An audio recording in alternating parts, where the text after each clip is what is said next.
बिस्मिल्लाहिर्रहमानिर्रहीम। Welcome to Salfa students. इस part में हम लोग जो है नम्स एमडी का 2024 का फिज़िक्स का जो पेपर है वो हम लोग पहला जो है पार्ट में हम लोगों ने हाफ पेपर सॉल्व किया है और अब सेकंड पार्ट में जो है बाकी का हाफ पेपर सॉल्व करने जा रहे हैं। तो देखते हैं हमारे पास जो है वो 21st क्वेश्चन कौन सा था। तो इस क्वेश्चन में इन्होंने 2 पॉइंट चार्ज दिए हैं 4 माइक्रोकूलम की, एक पॉजिटिव और नेगेटिव, और इनके दरम्यान में जो डिस्टेंस है उसको एक रो से शो किया हुआ है और यहाँ पर एक सेंटर पे पॉइंट इन्होंने डिनोट किया है पी से। अभी पूछ रहे हैं कि मिड पॉइंट पी पर जो है वो वैल्यू क्या होगी। ऑप्शन ए में दिया है potential difference is equal to zero, electric field is not equal to zero. अच्छा, ये याद रखिएगा, देखिए दोनों तरफ चार्ज है ना और ये सेंट्रल पॉइंट पी है, तो यहाँ पर इक्वल और अपोजिट फोर्स लग रही है, तो नेट फोर्स जो है वो इस पॉइंट पी पर ज़ीरो होगी। As the result work done भी ज़ीरो होगा, तो इसमें किसी किस्म की पोटेंशियल नहीं होगी। जबकि चार्ज मौजूद है तो इलेक्ट्रिक फील्ड ज़ीरो नहीं होगी। सो पोटेंशियल डिफरेंस जो है वो ज़ीरो होगा और इलेक्ट्रिक फील्ड ज़ीरो नहीं होगी। तो option A is the correct option. Next MCQ जो था वो था process in which all the heat energy is used for increasing the internal energy of the system. ये कह रहा है कि एक ऐसा प्रोसेस जिसमें जो भी सिस्टम को हीट प्रोवाइड की जाती है वो सारी की सारी उसकी इंटरनल एनर्जी को इंक्रीज करने में यूज़ होती है। तो इस सिस्टम को क्या कहते हैं? इस सिस्टम को आइसोकोरिक कहते हैं। आइसोकोरिक ऐसा सिस्टम है जिसमें वॉल्यूम कांस्टेंट होता है। जब वॉल्यूम कांस्टेंट होता है तो आप जो भी हीट देते हैं वो विदाउट वर्क डन होती है और वो टोटल उसकी जो है इंटरनल एनर्जी में कन्वर्ट हो जाती है। So option B is the correct option. Next MCQs था the substances having negative temperature coefficient. अच्छा, नेगेटिव टेम्परेचर कोएफिशिएंट या पॉजिटिव टेम्परेचर कोएफिशिएंट। अब देखिए कंडक्टर जो है ना, मैं आपको यहाँ पे समझा दूँ, कंडक्टर को जब आप हीट देते हैं तो इनका जो रेजिस्टेंस है वो इंक्रीज होता है और करंट जो है या करंट डिक्रीज होता है उसमें से जो पास होना है। तो रेजिस्टेंस बेसिकली कंडक्टर्स का देने से इंक्रीज होता है। लेकिन नेगेटिव कोएफिशिएंट का मतलब ये है कि आप टेम्परेचर जब इंक्रीज करें तो उसका रेजिस्टेंस डिक्रीज हो, यानी कि कंडक्टर के अपोजिटली बिहेव करे। तो ये जो बिहेवियर ये सेमीकंडक्टर मटेरियल्स का होता है, इसलिए इनको हम लोग नेगेटिव टेम्परेचर कोएफिशिएंट मटेरियल्स कहते हैं। यानी कि टेम्परेचर इंक्रीज करने पर इनकी जो रेजिस्टेंस है वो रिड्यूस होती है, डिक्रीज होती है। So option C is the correct option. Next MCQs is the horizontal range of maximum horizontal range कहाँ पर होती है? 45 डिग्री पर होती है। 45 डिग्री कह लें या जहाँ पर साइन की वैल्यू 1 आए, मैक्सिमम आए। तो यहाँ पर आप देखेंगे 45 कहाँ पर रखेंगे तो साइन की वैल्यू जो है 1 आएगी। तो ये option B is the correct option. Sine 2 theta ये इसके फार्मूले में है। जब थीटा की जगह 45 रखेंगे 45 मल्टीप्लाई बाई 2 ये 90 हो जाएगा। Sine 90 is equal to 1। तो यहाँ पर मैक्सिमम वैल्यू जो है हमें बी ऑप्शन पर मिलेगी। So option B is the correct option. Next MCQs is for rectification transformers और यूज। रेक्टिफिकेशन के लिए हम लोग ट्रांसफार्मर यूज़ करते हैं। देखिए रेक्टिफिकेशन के लिए हम लोग जो है ना वो स्टेप डाउन ट्रांसफार्मर का इस्तेमाल करते हैं। हम लोग जो वोल्टेज होते हैं उनको लो करते हैं इस लेवल तक कि रेक्टिफिकेशन का प्रोसेस हो सके। तो रेक्टिफिकेशन के लिए हम लोग स्टेप डाउन ट्रांसफार्मर का यूज़ करते हैं। सो option D is the correct option. Next MCQs is 4 fans of 100 watt each and 2 bulbs of 100 watt each work for 2 hours daily. The total energy consumed in 30 days will be।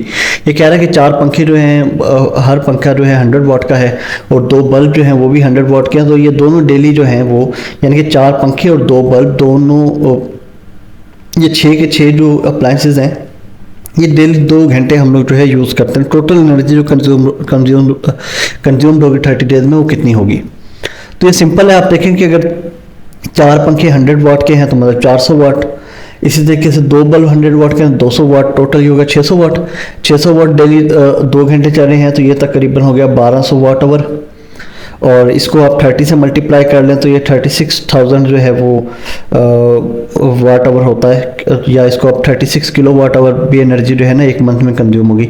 यहाँ पर ये option नहीं है 36 kilo watt, तो यहाँ पर जो है वो 10, उसके मतलब यही है कि हम लोग इसको 10 के करीब करीब जा सकते हैं। बाकी इन सब में जो है वो 36 के करीब जो है वो 10 है। बाकी है तो ये भी गलत, वैसे 36 किलो वाट इसका जो है वो ऑप्शन होगा।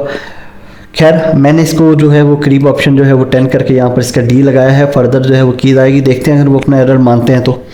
Next MCQs is the phase shift between voltage and current when AC. अच्छा, जब एसी फ्लो करता है कैपेसिटर में से तो वोल्टेज और करंट के दरमियान जो फेज डिफरेंस होता है या फेज शिफ्ट जिसे कहते हैं वो π/2 90 डिग्री का होता है। ये दोनों एक दूसरे से 90 डिग्री से वेरी करते हैं। So option A is the correct option. Next MCQs is A particle has a charge 1 coulomb and falls through a potential difference of 5 volt. The energy required. ये सिंपल पोटेंशियल डिफरेंस का formula, work done per unit charge या energy per unit charge. तो energy मालूम करना, charge यहाँ पर multiply करो, उस तरफ जाकर वोल्टेज से मल्टीप्लाई करेगा पोटेंशियल डिफरेंस। तो 1 मल्टीप्लाई 5, ये 5 जूल ही होगा। So energy required by it is 5 joule. Option C is the correct option. Next MCQ जो है वो इन्होंने दिया हुआ है हमारे पास। अच्छा, ये चार ना इन्होंने ग्राफ दिए हुए हैं यहाँ पर। तो ये कह रहे हैं कि कौन सा ग्राफ जो है वो नॉन एटॉमिक मटेरियल को रिप्रेजेंट कर रहा है और ऐसा मटेरियल जिसमें रेजिस्टेंस डिक्रीज हो रही है। तो सिंपली ये आप देखें ना, ऑप्शन ए जो है उसमें भी जब आप वोल्टेज इंक्रीज करें करंट इंक्रीज होता है, बाद में वो एक लेवल पे आकर रुक जाता है। इसी तरीके से ऑप्शन बी जो है, इसमें पहले जो वोल्टेज देने पर करंट इंक्रीज हो रहा है, बाद में एक्सपोनेंशियली इंक्रीज हो जाता है। तो ऑप्शन सी जो है उसमें ये तो ओम्स लॉ का है, ओहमिक मटेरियल का। ऑप्शन डी जो है ना, ये नॉन ओहमिक मटेरियल का, यानी कि वोल्टेज इंक्रीज करने पर करंट जो है वो डिक्रीज हो रहा है। So option D is non ohmic material, D is the correct option. Next MCQs is, यहाँ पर भी इन्होंने एक ग्राफ दिया हुआ था और इसमें 3 रजिस्टर जो हैं वो एक एक ओम के दिए हुए हैं और ये कह रहे हैं कि ये पॉइंट ए और बी के दरमियान में आप जो है ना इक्विवेलेंट रेजिस्टेंस मालूम करती है। इसमें पैरेलल सीरीज़ का जो है फार्मूला लगाएंगे तो इसका आंसर जो आफ्टर कैलकुलेशन आ जाएगा 1/3 ओम। तो option B is the correct option. इसमें आप जो है वो इक्विवेलेंट रेजिस्टेंस का फार्मूला लगाएं और उसको कैलकुलेट कर लें। बिल्कुल ईजी क्वेश्चन है। क्वेश्चन 31 जो है इन्होंने दिया वो दिया है कि एक वायर की लेंथ 100 सेंटीमीटर है, वो perpendicular to the magnetic field जिसकी वैल्यू 0.5 टेस्ला दी हुई है और उस करंट कैरिंग वायर के अंदर जो करंट है वो 10 एम्पेयर है। तो आप हमें फोर्स के बारे में बताएं। तो ये सिंपल है, F is equal to ILB या BIL। तो B की वैल्यू 0.5 दी है, ये 100 सेंटीमीटर को आप मीटर में कर लेंगे तो ये 1 मीटर हो जाएगा। तो 0.5 मल्टीप्लाई 1 0.5 हो जाएगा और I की जो वैल्यू वो 10 है। तो 0.5 multiply by 10 is equal to 5 newton. तो सिंपल जो है वो D is the correct option. जो फोर्स मैग्नेटिक फोर्स अप्लाई हो रही है उस करंट कैरिंग वायर पर जो एक्सर्ट हो रही है फोर्स, दैट इज 5 न्यूटन। इसके लिए फार्मूला है F is equal to ILB। Next MCQ is, if the value of electric field intensity between the plates increases 2 times the energy. अच्छा, ये इलेक्ट्रिक फील्ड इंटेंसिटी जो होती है ना, इसकी वैल्यू क्या है, डबल करेंगे तो एनर्जी स्टोर। ये देखें, इलेक्ट्रिक फील्ड इंटेंसिटी के स्क्वायर से डायरेक्टली प्रोपोर्शनल होती है। तो अगर इसको डबल करेंगे तो डबल का स्क्वायर 4 टाइम्स, तो 4 टाइम्स यहाँ पर quadruple. Option D is the correct option. इसकी जो एनर्जी जो है वो 4 टाइम्स इंक्रीज हो जाएगी या क्वाड्रपल हो जाएगी। Next MCQ is, how many degrees are in 2π/5 radians. तो 2π/5, पाई की वैल्यू 180 डिग्री होती है, तो 180 मल्टीप्लाई बाई 2 रहेगा 360 डिग्री। डिवाइडेड बाय 5 करेंगे तो 360 को 5 से डिवाइड करें 72 डिग्री। तो यानी कि ये जो रेडियंस की वैल्यू का आप डिग्री में कन्वर्ट करेंगे 72 डिग्री बनेगा। Next MCQ is, a transformer used as 220 volt line delivered 22 ampere at 1800 volt. ये कह रहा है कि 1800 वोल्ट पर वो 22 एम्पेयर दे रहा है, 220 वोल्ट पर वो कितने एम्पेयर देगा। तो देखें, पावर जो होता है ट्रांसफार्मर के दोनों कॉइल में वो इक्वल होता है प्राइमरी और सेकेंडरी का। अब अगर सेकेंडरी का आप देखें 1800 को 22 से मल्टीप्लाई करेंगे तो ये कोई 39,600 तकरीबन ये बनेगा ना। तो पावर जो है 39,600 वाट।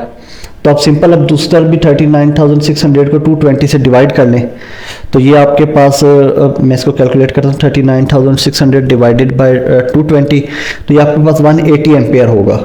तो दूसरी तरफ जो है लाइन से जो करंट ड्रॉ होगा वो 180 एम्पेयर होगा। So option B is equal to, option B is correct option. इसको याद रखिएगा, power primary is equal to power secondary होगा और पावर जो होता है आई मल्टीप्लाई बाय वी होता है दोनों तरफ। तो आपने इसको सिर्फ वो जो है ना इक्वल करके आपने वहाँ से इसकी वैल्यू निकाल लेनी है। नेक्स्ट एमसीक्यू इज, अच्छा इस क्वेश्चन में इन्होंने एक ये एलिमेंटल रिएक्शन दिया गया। इसमें एक फ्लोरीन जो है वो कन्वर्टर ऑक्सीजन में, साथ में 2 पार्टिकल एक्स वाई बने हैं और हीट भी जो है प्रोड्यूस। अब ये कह रहा है एक्स और वाई क्या होंगे। देखिए, जब भी फ्लोरीन ऑक्सीजन में कन्वर्ट होता है तो एक बीटा प्लस डिके जो है वो नॉर्मली यही प्रोड्यूस होता है और साथ में जो है वो बीटा प्लस हमारे पास ए और सी ऑप्शन में है और साथ में एक न्यूट्रिनो दिया गया है और ए में एंटी न्यूट्रिनो। तो एंटी न्यूट्रिनो जो है ये करेक्ट होगा क्योंकि यहाँ पर जो है वो चार्जेस को बैलेंस करना है। तो अगर आपका बीटा प्लस है साथ में एक एंटी न्यूट्रिनो होगा। So option A is the correct option. कि जब भी फ्लोरीन ऑक्सीजन में कन्वर्ट होगा तो एक बीटा प्लस डिके होगा, साथ में एंटी न्यूट्रिनो जो है प्रोड्यूस होगा और प्लस में हीट जो है वो हमें मिलेगी। Next MCQs is 1 rem is equal to rem, ये रेडिएशन डोज का जो है वो यूनिट है और ये 0.01 ग्रे इंटू रेडिएशन कोफिशिएंट के बराबर होता है आरबीसी के बराबर। तो option B is the correct option, 0.01 gray multiply by RBC. Next MCQs is 1 rad is equal to, sorry ये RAD है, 1 रेड ये भी रेडिएशन डोज का ही जो यूनिट है ये होता है कि 0.01 जूल के इक्वल होता है।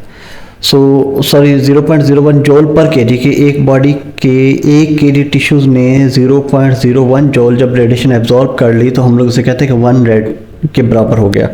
So option is the correct option, 0.01 joule पर। नेक्स्ट एमसीक्यूज दिया है 60 kg man absorbs lethal whole body equivalent dose of 200 rem with RBC factor of 10 energy absorb. ये कह रहा है कि 60 किलो का जो बंदा है वो उसकी पूरी बॉडी रेडिएशन को एब्जॉर्ब कर रही है और तकरीबन उसने 200 रैम जो है वो रेडिएशन डोज जो है एब्जॉर्ब कर लिया है और उसका जो कोफिशिएंट फैक्टर है रेडिएशन कोफिशिएंट फैक्टर वो जो है उसकी वैल्यू 10 है। तो उसने टोटल एनर्जी कितनी एब्जॉर्ब की। अब इसको सिंपली आप देखें ना, आप इसकी वैल्यू होती है रैम की 0.01 जूल पर केजी। तो आप 200 को 0.01 से मल्टीप्लाई करेंगे तो ये आ जाएगा, इसकी वैल्यू आ जाएगी 2। अब ये पर केजी के लिए तो 60 केजी को जब आप 2 से मल्टीप्लाई कर देंगे, समझो 60 केजी के मैन बंदे ने जो है वो 120 जूल जो है एब्जॉर्ब किया, उसका फैक्टर 10 है तो 10 से डिवाइड कर दें आप सिंपली, तो इसका जो है वो वैल्यू आ जाएगी 12 जूल, यानी कि उसने जो टोटल एनर्जी एब्जॉर्ब की that is 12 joule. So option D is the correct option. Next MCQs is somatic effect causes. Somatic basically radiation dose ही होता है जिसकी वजह से आमतौर पर स्किन बर्न होती है, आपके टिश्यूज़ वगैरह जो है वो डैमेज होते हैं। As a result skin burn होती है और अगर ज़्यादा इसका डोज आ रहा है तो स्किन कैंसर वगैरह भी ये हो सकता है। सो सोमैटिक इफेक्ट जो होता है वो स्किन बर्न की वजह होती है। So option is the correct option. Next MCQs is 8% experience the background radiation dose in 1 year. हर बंदा जो है ना वो बैकग्राउंड रेडिएशन, आपके एटमॉस्फेयर में जो रेडिएशंस होती हैं वो चाहे नेचुरल प्रोसेस से हों चाहे वो आर्टिफिशियल किसी प्रोसेस से हों, मैन मेड हों, तो उसकी बॉडी जो है वो रेडिएशन एब्जॉर्ब करती है और वो जितनी 1 साल में रेडिएशन एब्जॉर्ब करती है या जिसे बैकग्राउंड रेडिएशन कहते हैं वो तकरीबन हम लोग कहते हैं कि 1 सीवर्ट है। तो option D is the correct option कि हर बंदे की जो बॉडी है वो बैकग्राउंड रेडिएशन 1 साल में तकरीबन 1 सीवर्ट जो है वो एब्जॉर्ब करते हैं। तो ये आपके 40 क्वेश्चन थे जो नम्स ने आपके फिजिक्स से पोर्शन में रखे थे। तो इसी के साथ हमारा लेक्चर है वो कंप्लीट हुआ। तो उम्मीद है कि ये लेक्चर आपकी जो फर्दर प्रिपरेशन है MD कैट PMDC के हवाले से उसमें आपके लिए हेल्पफुल रहेगा। PMDC का भी टेस्ट जो इंशाल्लाह 22 सितंबर को होगा उससे सबसे पहले जो है हम लोग सॉल्व करेंगे, उसी दिन इंशाल्लाह उसकी केस जो है हम लोग फिजिक्स पार्ट की बनाकर भेजेंगे। तो हमारे चैनल को सब्सक्राइब करना ना भूलिएगा और बेल आइकन को प्रेस कर दें ताकि आने वाली जो भी इंटरेस्टिंग वीडियोस रिगार्डिंग फिजिक्स और साइंस रिलेटेड हो वो आपको नोटिफाई हो सकें। Thank you.